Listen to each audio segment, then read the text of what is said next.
Good afternoon, everybody. This is Alma here, and we're back in our show, Business This Week. And today we have with us the wonderful, beautiful Songwriting Shane. She's an artist, she's a singer, composer, writer, performer, pretty much anything related to the music. It's just like we had somebody in the past from the film industry, but today we have somebody from the music, which a lot of people don't understand. But music is also a business. Music is also an industry, and quite an expensive industry, and quite a wealthy industry, I should say. Actually, they can provide a lot of sources. But I'm not the expert. I'm just the guy who sent out the email saying pretends to be a host of this show. So we let the experts do the talking. We let the experts actually tell us about it. And something that also distinguishes Songwriting Shane Dane from the rest of the people. Songwriting Shane is actually our first vice president at the Panorama City Chamber of Commerce. So she's a very knowledgeable business person. She's one of our national heroes because she was one of the people who rescued people at the 9/11 when that happens. She also worked in law enforcement before, but her number one passion, her baby, is this, music. Yes, you all can be jealous because I have my own autograph CD from Songwriting Shane. Yes, it's autograph. Now, if you want one, you talk to Shane or you talk to me, I will be more than happy to get you one. She'll be more than happy to autograph it. But if you don't want to wait, it's actually for sale right now on iTunes. And it's actually pretty much everywhere where digital music is at. But if you'd like to have a digital copy, I beg your pardon. If you want to have a physical copy of the CD, we can actually make that happen. So without further ado, it's my pleasure, my honor to welcome Miss Songwriting Shane, and long time performer, artist, composer, and someone who really loves her music. So thank you so much for being here, dear Shane. Thank you so much for having me here, and to be able to have this interview with you and talk about my passion and my heart, something that means a lot to me, and I hope that it touches hearts of others. My music is actually created for that purpose. My music tells stories, and I've been through a lot of things in my life, en route to being this songwriter, singer, recording artist. So I write a lot of ballads, song ballads from the heart. People that influenced me were all the way back from the Beatles and Motown, and a lot of heart and soul there, and a lot of stories being told all up through the years, and all the different trends and fashion changes and designs and methods of operation of business. I just saw a whole lot. Well, one of the beauties of actually knowing people like yourself, I can speak from experience. I had an experience with this album, and also had a couple of experiences. Today we had Sophia Diop stop by the office, which we interviewed in the past. And the first time she said, "Oh my God, this is beautiful. This is amazing. Shane has her own album. I think it's great." I was like, actually, this is not her first album. This is her latest album. And she said, "Yeah, but it's beautiful. We all were part of this. We saw the work that you put, the energy, the tears, the effort, everything that goes, to actually put something like this together. It's pretty easy to just look at a cover, just to look at an album when you see it on a shelf or when you see it somewhere. It's just another album. There's thousands of them out there. But when you have the opportunity to be part of it, and for me, being part of it is to see the artist actually fight, work, and sweat and do everything that he can to actually take it to the highest. This album was really produced and composed, created by people who have passion, who have love for music, and they excel for the highest quality, which I'm, as a consumer, that's what I shoot for. I was telling Sophia, one of the things is that I noticed the CD is actually printed on the actual album. It's not just letters. In some of the albums, it's just letters. The booklet is an actual booklet that you can open and play with. It's not just one single sheet. I can't even get it out. Yeah, and sing the songs. But it's not just a single. Yeah. It's not just a single sheet. It has the lyrics, which is the old-fashioned way, and the way that good albums used to be made, where you actually feel okay. You're getting something for your buck when you buy an album. You're not just getting, the actual disc and move on. You're actually getting something that it becomes more meaningful. And a lot of people don't even realize that, but that costs money. Obviously, that's a lot more expensive than if you just have a basic cover or a basic, album printed. We all know that takes, extra money. But that's just the physical copy. But behind that is the production, the recording, all of it. I was blessed to meet you and to actually know you from the beginning when you came out with another album. And I actually have video clips of that, which we will show. So hey everybody, we're practicing and getting ready for Monday, and we got with us the beautiful Songwriting Shane right here. We're practicing her national anthem singing, so we hope you can join us next Monday for a very, very, very nice ceremony, okay? But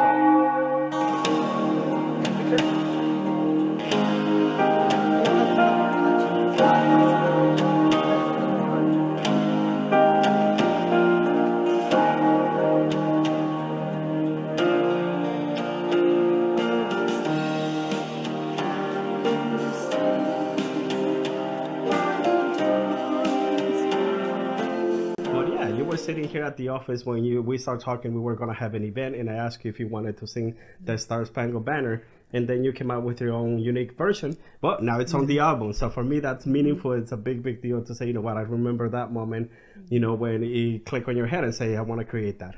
The other song that it actually is gonna have a meaning for me for the rest of my life is What Becomes of the Broken Hearted. Not only because it's such a beautiful song, and I already, you know, we all know it by now, but also because of the same thing. I was in your house and you started singing. I don't know where, you know, and I was blessed enough to actually have my phone out and record you while you were singing that song. And then you said, you know what, I think I'm gonna have this song on my next album. I think I'm gonna actually release it.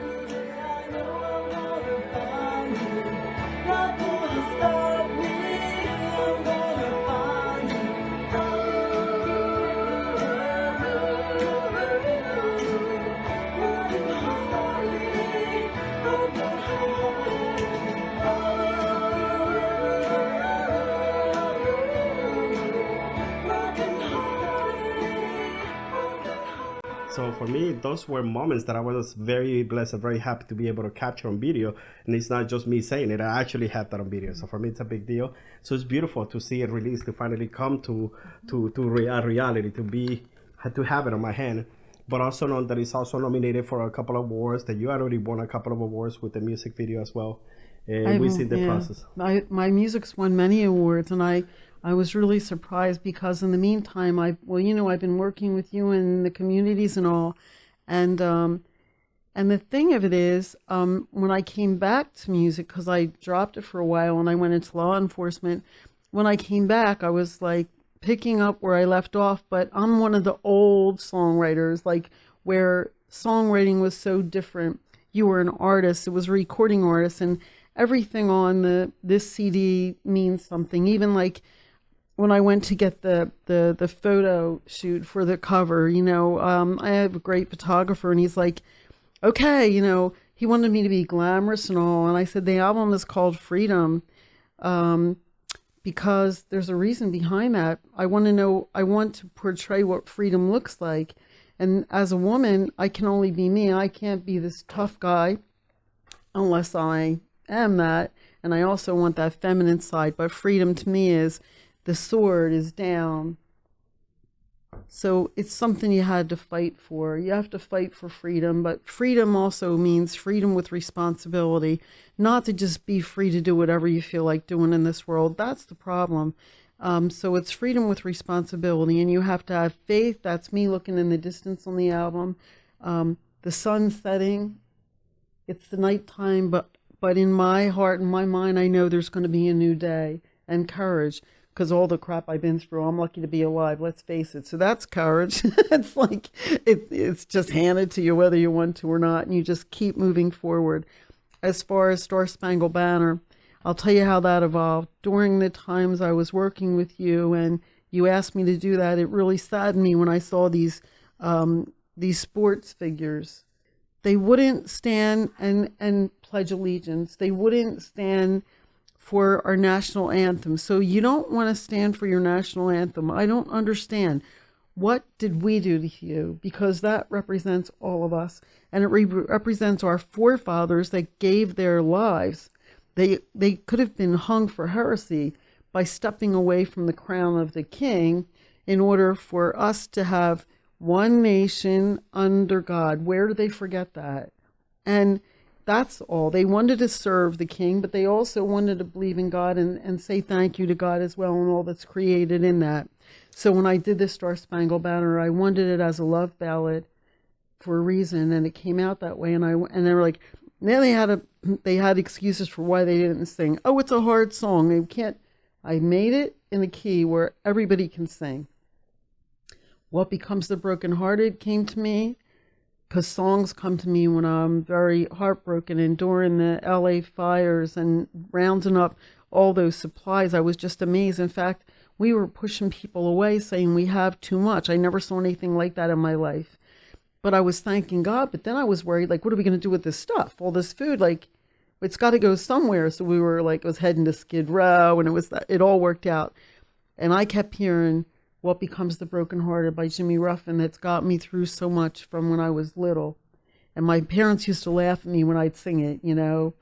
Who had love that's now departed? I know I got to find some kind of peace of mind, maybe. And my mom and dad would be like, oh, that's so cute. What is she singing about?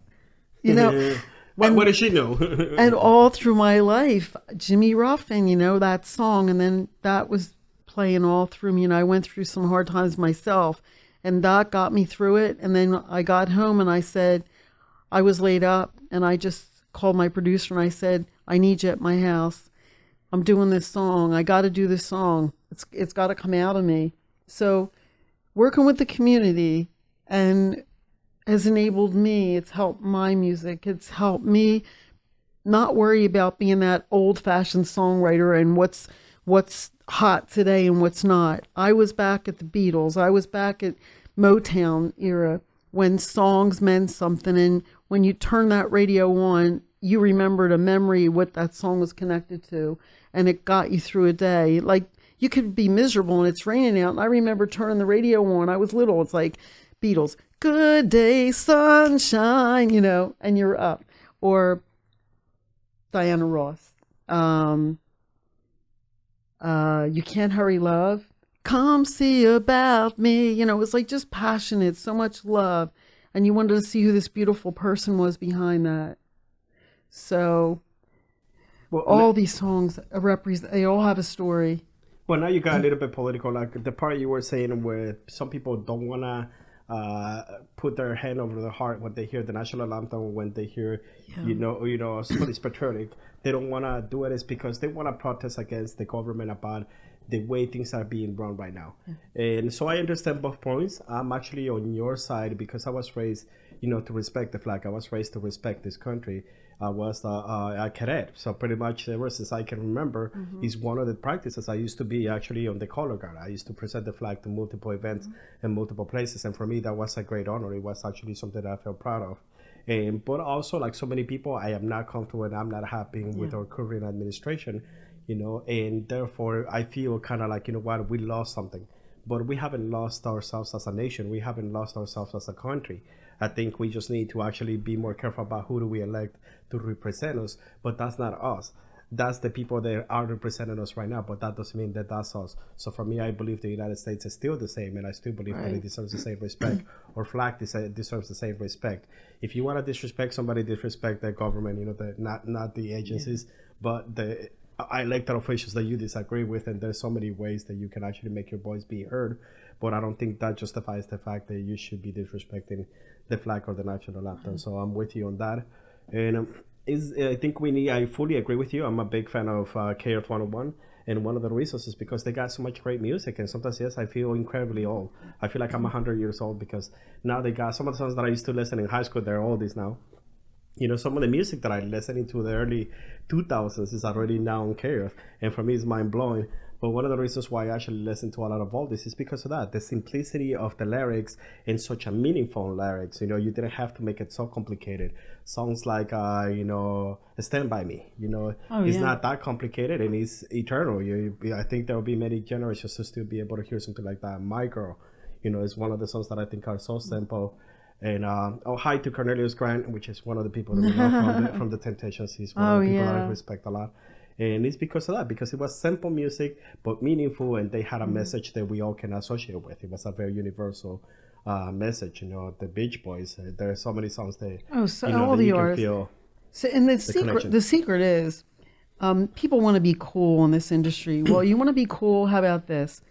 The real artists and the real songwriters, there is no time. Everything is timeless. If it's a good song, it's good. You can listen to anything that you want to. If it touches your heart, who cares what year it was created? It's still good. Who cares what color? When was red invented and blue and yellow? Who cares? It's still red and blue. It's good, and that's the I mean, most. Fleetwood Mac is from 1975. The album Rumors. Yeah. It was 1975, and up to this day, it still plays on the radio, and it still, Yeah. sounds like a hit of today. And for me, it's mind blowing to hear that. You know what? It was such a great production. It was such a great. By the way, hi to Sandy from Sound City Studios, which is down the street, and she's pretty cool. Stevie Nicks. That's where the album was recorded. That's why I remember her. And it was such a great production that I actually feel that, you know what, it's timeless. And I think whether it's business, whether it's film, or whether it's music, I've been blessed to actually play with all of it. I've been able to play with government, with business, with music and film. And I think anything that you do in your life should be because you have a passion, because you love what you do. Don't do it for the fame. Don't do it for the money. Don't do it to actually get attention from the other people. Just do it because you feel like it. A lot of the singers that I work with, that's the first thing that I used to tell them. Just do what you love to do. You just worry about standing on stage and sing. Don't worry about whether people are going to like it or not. Don't worry whether people are going to be happy or not. Just sing from the bottom of your heart and express yourself.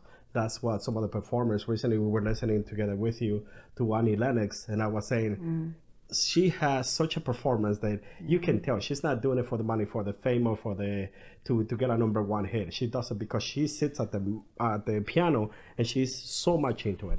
And I don't want to lose track of the subject for today. And that's the same way that I feel about you. If you put a piano and Shane happen to be in the same room, it's not going to be very long before she's got to go sit there and start playing. And I love the way you play the piano. I love your piano, which is gorgeous. It's a very gorgeous white piano that she has at her home.